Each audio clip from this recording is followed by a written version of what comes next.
Bismillahirrahmanirrahim. Wassalatu wassalamu ala Rasulillah sayyidina Muhammad Abdillah wa ala alihi wa sahbihi wa man wala.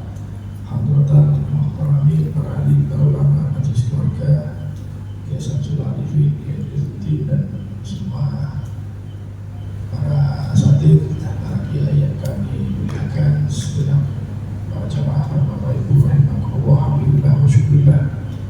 Puji syukur hanya milik Allah SWT. Selamat dan terjemahkan kebajikan kita Nabi besar Muhammad SAW.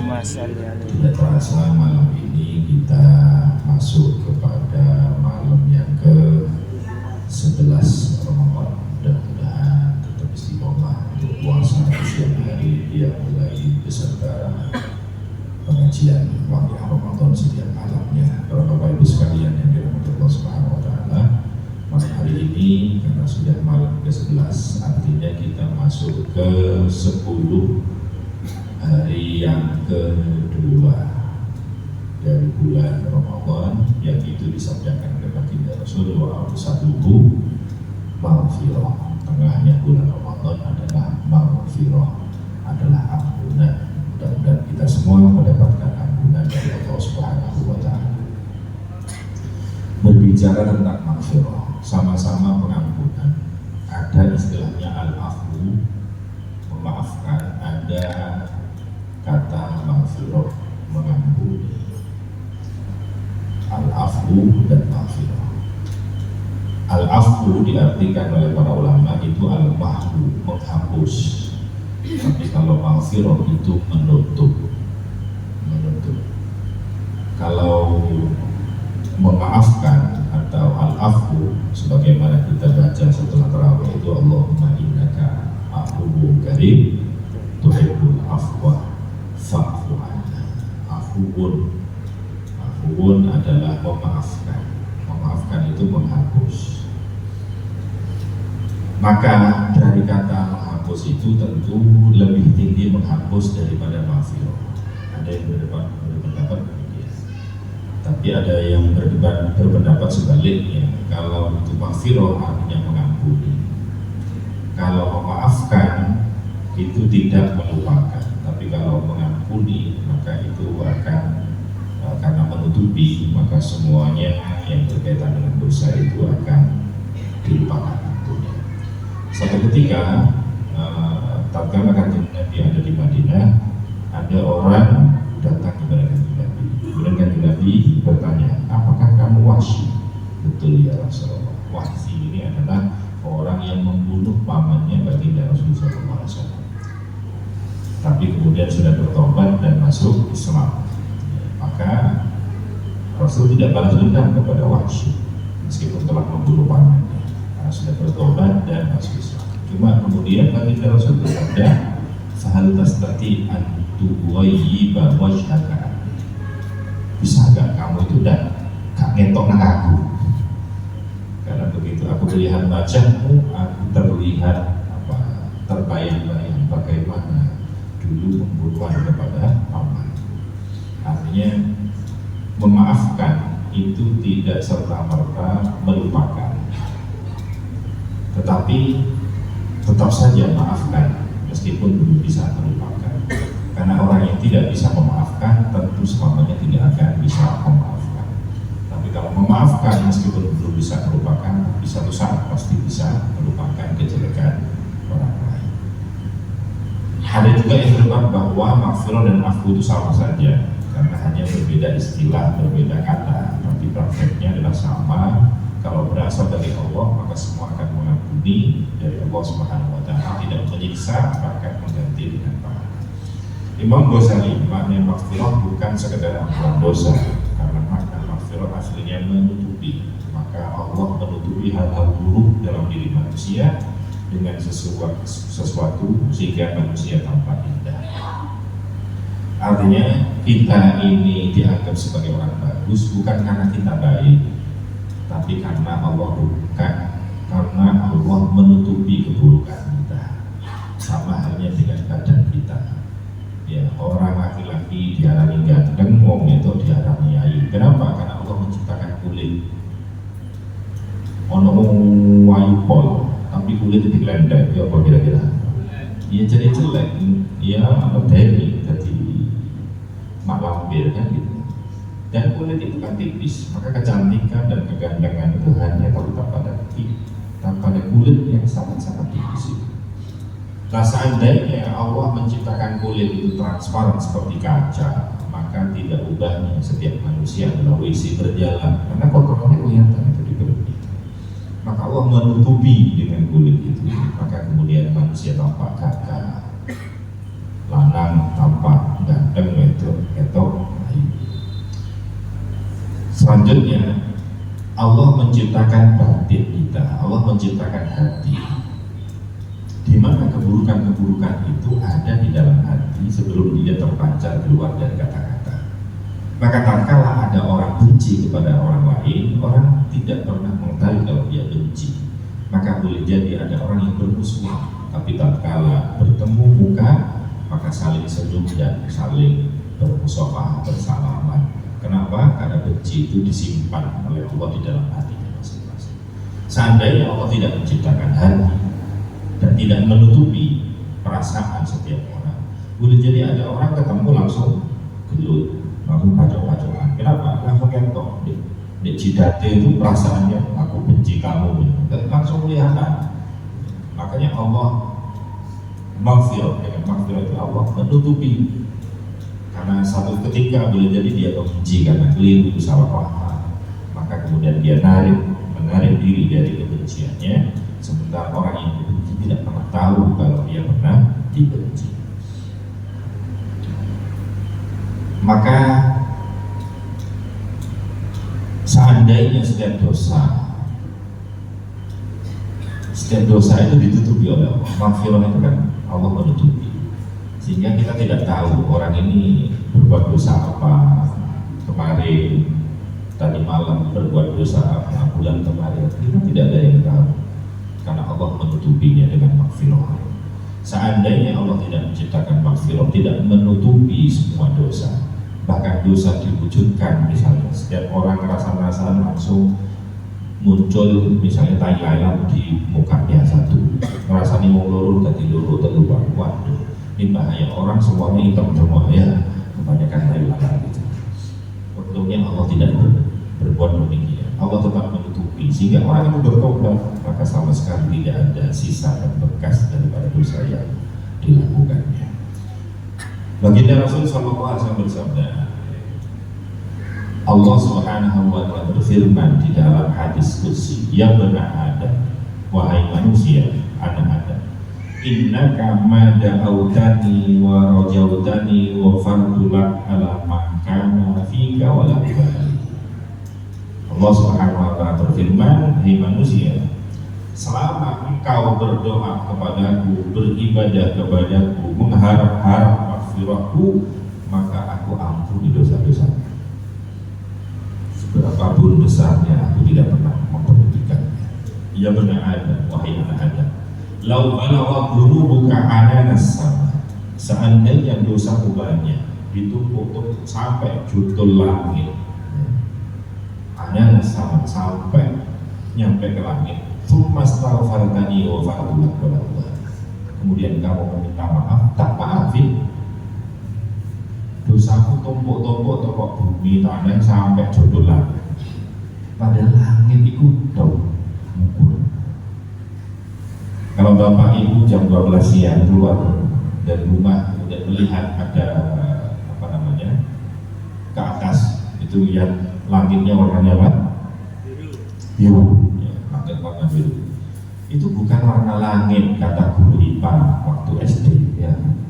Itu bukan warna langit, tapi batas pandangan manusia.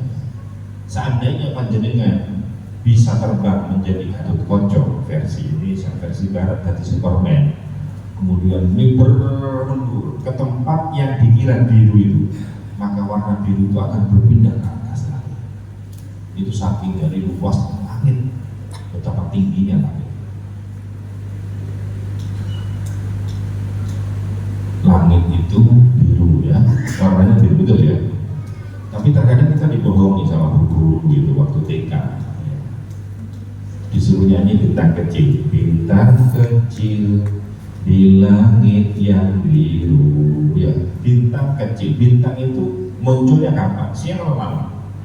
Malam. Kalau malam langitnya warnanya apa? Hitam, bukan biru. Ya, mestinya lagunya direvisi. Bintang kecil di langit yang, nah, mestinya warna. Cuma karena waktu TK kita gak kritis, iya ya.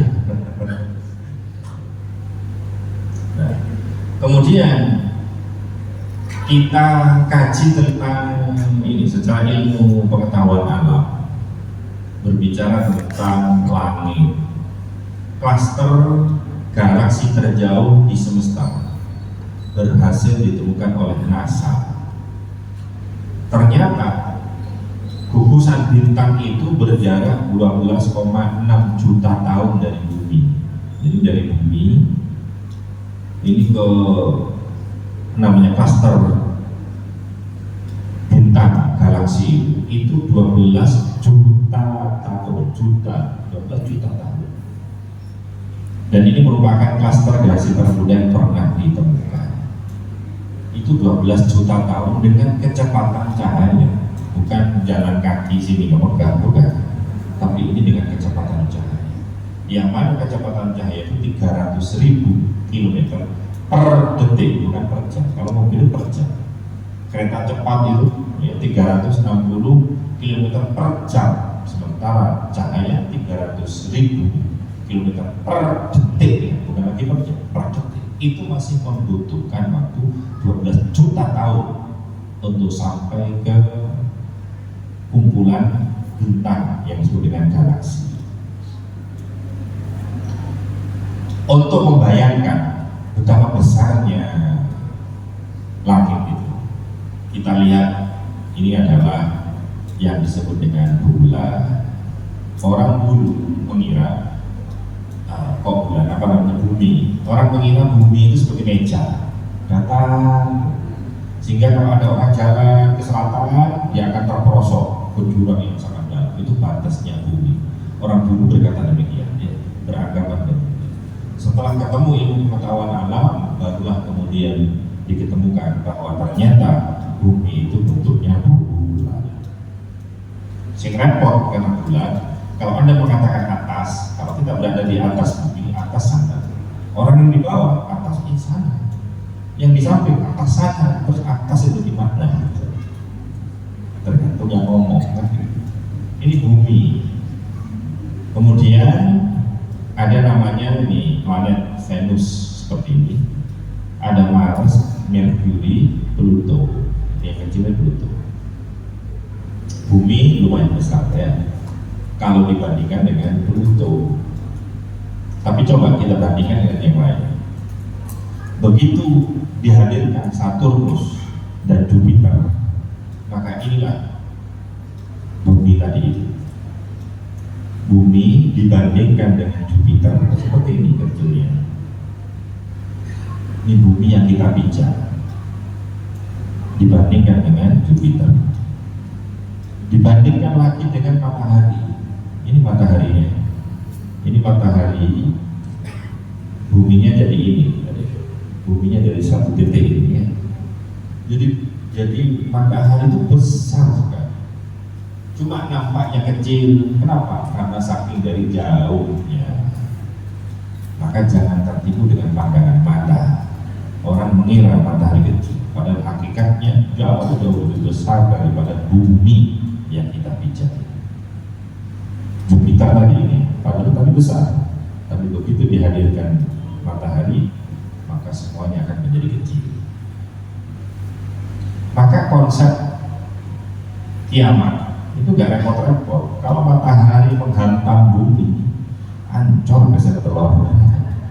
Besarnya kayak begitu, menghantam bumi yang kecil kayak begitu.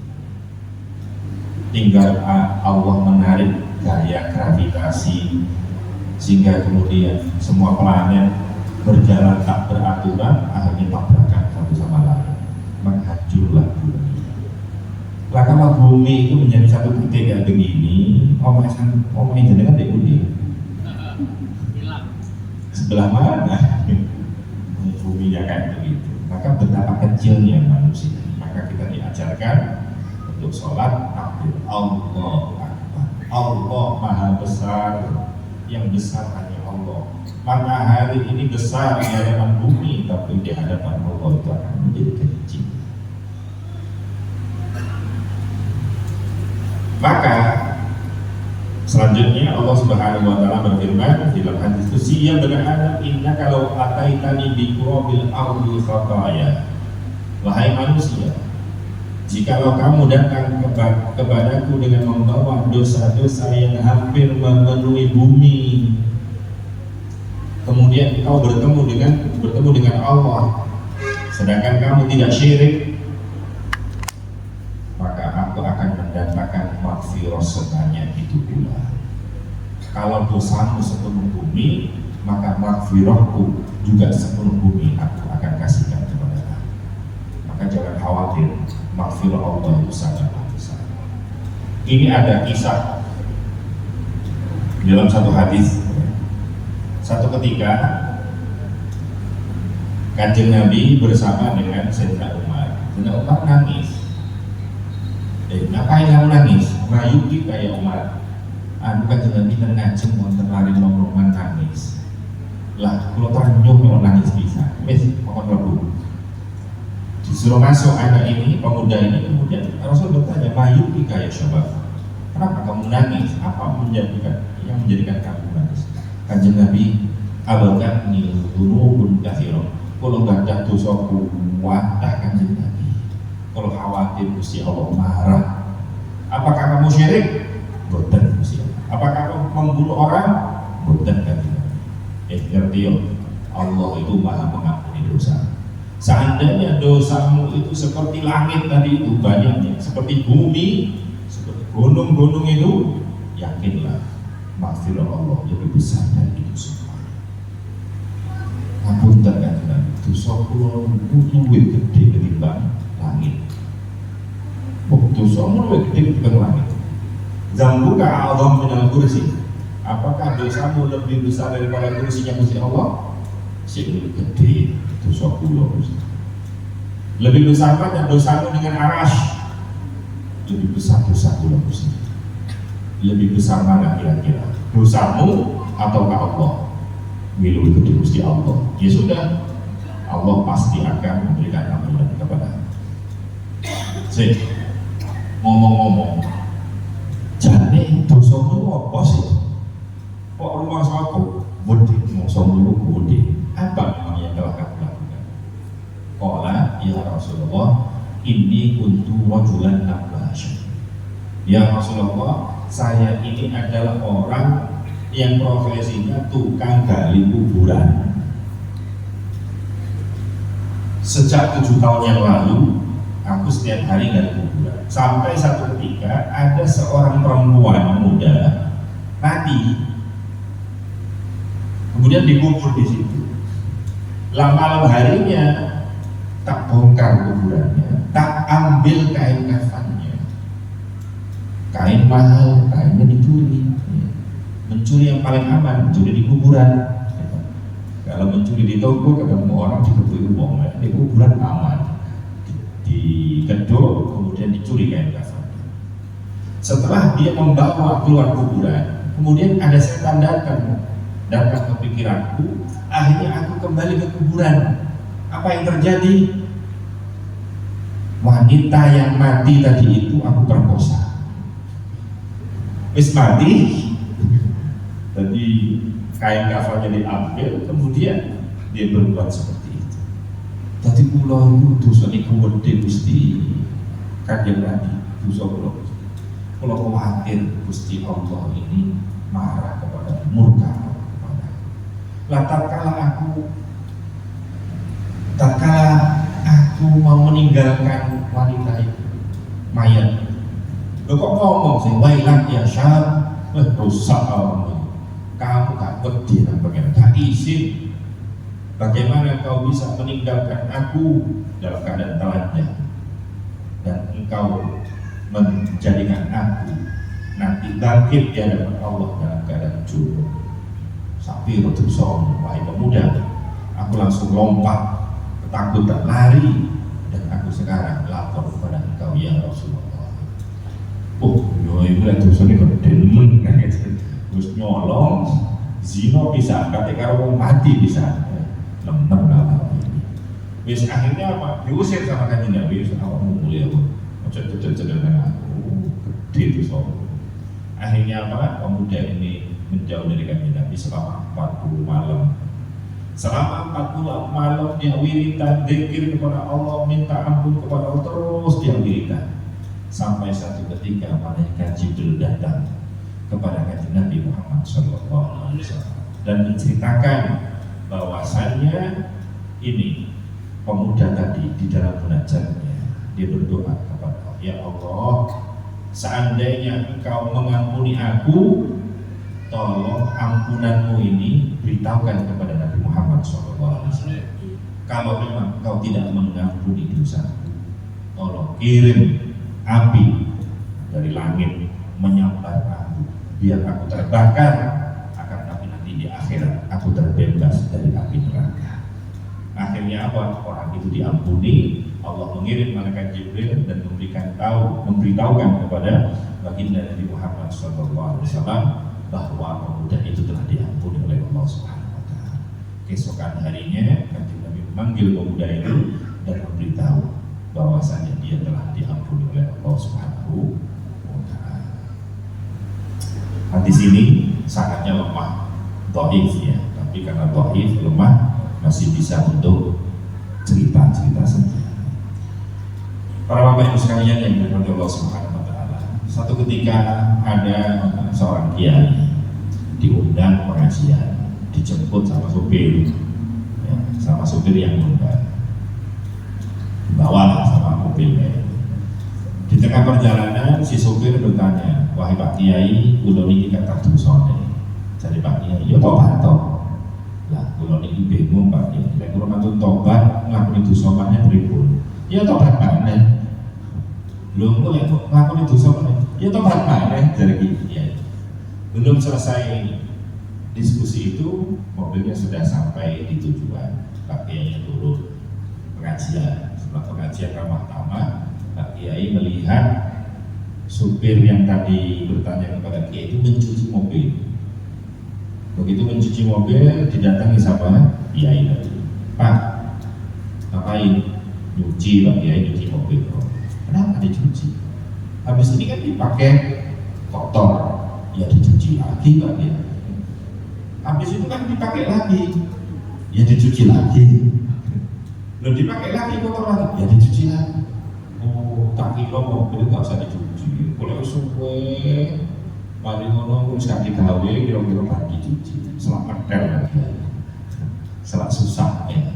Dan supaya jagat saya itu senang. Maka kata Pak Kiai, seperti itulah dosa manusia. Menungso kok mobil, dia tobat, kemudian dia berjalan. Seiring berjalannya waktu dia melakukan dosa macam dia tobat lagi. Setelah tobat melakukan dosa, dia tobat lagi, terus seperti itu. Supaya apa? Supaya Gusti Allah senang kalau kita sering tobat. Setan senantiasa menggoda manusia. Ojo saya gitu, ulang apa? Ulang apa? Akhirnya apa? Malaikat mau datang, orang itu mati belum tobat kepada Allah Subhanahu wa Ta'ala.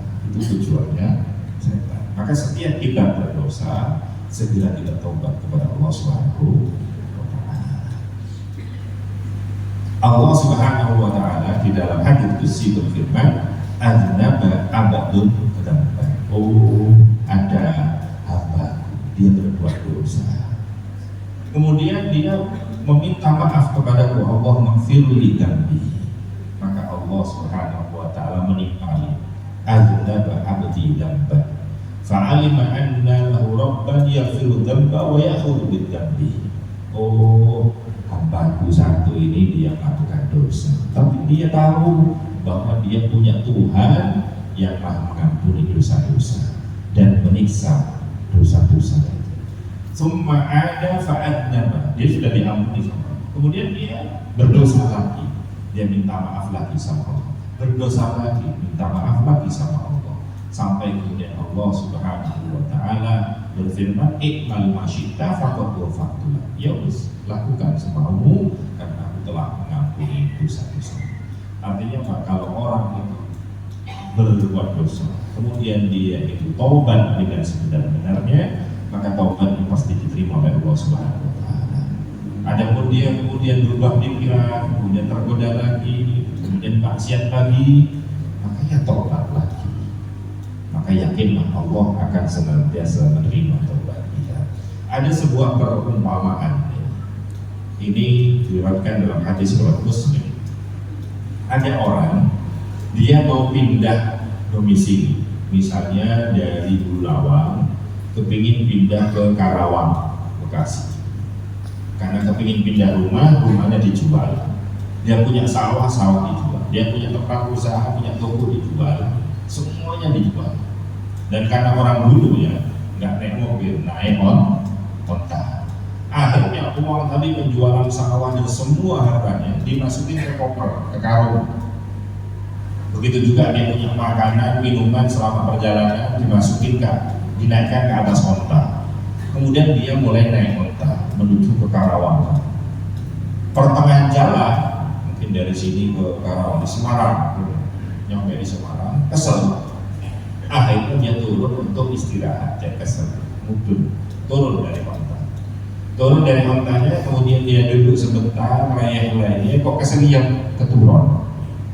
Begitu keturun, ngeleleng, dia buka matanya, ternyata onta yang tadi ada di hadapannya, sementara semua harta penjualan, harta miliknya yang ada di atas onta itu hilang. Kira-kira gimana orang itu adalah panjenengan? Susah? Apa susah banget? Susah banget ya. Akhirnya orang ini saking dari bingungnya dia kejar. Padahal dia tidak tahu larinya kemana. Sudah akhirnya dia semua menjuru arah mata angin. Dia cari timur ke barat, selatan ke utara, tak juga aku temukan. Akhirnya setelah dia capek, dia putus asa karena nggak ketemu ontanya lari kemana, dia kembali ke tempat asal. Dia sudah pasrah, dia sudah nasib wes. Akhirnya keturun, saking dari capeknya dia tidur berjam-jam, tidur lama. Begitu tidur lama, kemudian dia membuka matanya. Begitu dibuka matanya, ternyata apa? Onta yang tadi dicari itu kembali di hadapannya, lengkap dengan semua makanan, bahkan harta semuanya ada, tidak hilang. Lah kira-kira seneng apa seneng? Seneng aja apa seneng banget? Nah, seneng banget, masya Allah. So, pada ngepol. Kira-kira mau ini, kira-kira karena seneng diterima nggak kembalinya onta ini? Aku pegel, onta yang pegel, terus minggat apa? Apa enggak? Pasti diterima kan, habis hilang dicari, dia kembali diterima dengan senang hati. Saking dari senangnya dia itu muji syukur nang rasa Gusti Allah. Tapi saking kok seneng sampai keliru, dia syukurnya begini, alhamdulillah, Allahumma anta abdi wa ana rabbuka. Karena kadang seneng, ya Allah, alhamdulillah panjenengan kawula kula ini pangeran panjenengan. Wali, mestinya panjenengan pangeran kula kawula. Dan karena saking dari senengnya wali, jenenge wali, saking dari senengnya nggak sengaja. Itu sama dengan dulu pada waktu Gus Dur jadi presiden. Banser-banser itu pada masa jayanya. Ya, karena Gus Dur jadi presiden. Lah, kalau datang di satu tempat itu namanya banser, itu gak kalah sama pas pampres. Levelnya luar biasa. Satu ketika Gus Dur berkunjung ke Malang, naik pesawat. Yang banser-banser sudah itu siap di bandara. Begitu Gus Dur mau Gus Dur mau tiba, itu banser itu laporan kepada komandan. Ya. Lapor, Presiden Abdurrahman Saleh akan mendarat di Bandara Abdurrahman Wahid. Laporan selesai. Itu komandan guyu. anak buah itu telinga barang ditelok, oh iya keliru, maaf Presiden Abdurrahman Wahid seperti itu, saking dari sampai wahid sama dengan orang. Maka katakan Nabi, Allah lebih senang melihat hambanya yang bermaksiat tersesat kemudian taubat kembali kepada Allah, melebihi daripada senangnya orang yang punya onta tadi itu, yang kehilangan ontanya kemudian ontanya balik. Itu orang taubat yang begitu. Maka yakinlah setiap orang yang taubat pasti akan diterima taubatnya oleh Allah Subhanahu wa Ta'ala. Sebagaimana tidak ada ceritanya orang tadi akan mengusir ontanya, maka Allah tidak akan mengusir setiap orang yang kembali kepada Allah Subhanahu wa Ta'ala. Mudah-mudahan kita semua yang punya dosa-dosa kecil ataupun besar dari dosa kita di bulan yang penuh maghfirah, apalagi 10 hari pertengahan dari bulan Ramadan adalah awsatuh maghfirah. Mudah-mudahan dosa-dosa kita semuanya diampuni oleh Allah Subhanahu wa Ta'ala. Mudah-mudahan yang tersisa adalah amalan ibadah kita sehingga insya Allah kita semua bisa masuk surga. Amin Allahumma. Mudah-mudahan dengan bacaan surat Fatihah tiap malam pada membaca, Allah membuka kerannya rezeki barokah, rezeki yang halal, sehingga kebutuhan nanti Idul Fitri betapapun banyak dan besar, Allah mencukupkan semua kebutuhan kita. Amin Allahumma. Amin. Dan kita hadirin Fatihah juga kepada semua jamaah yang telah mendahului kita, yang Ramadan kemarin masih bersama dengan kita, tapi Ramadan ini sudah dipanggil daripada Allah Subhanahu wa Ta'ala. Wabil khusus kepada Bapak Kiai Sa'i, ini alumni senior di rumahnya di mana? Di Tidal. Mudah-mudahan Allah menerima semua amal baiknya. Allah mengampuni semua khilaf-khilaf. Al-Fatihah.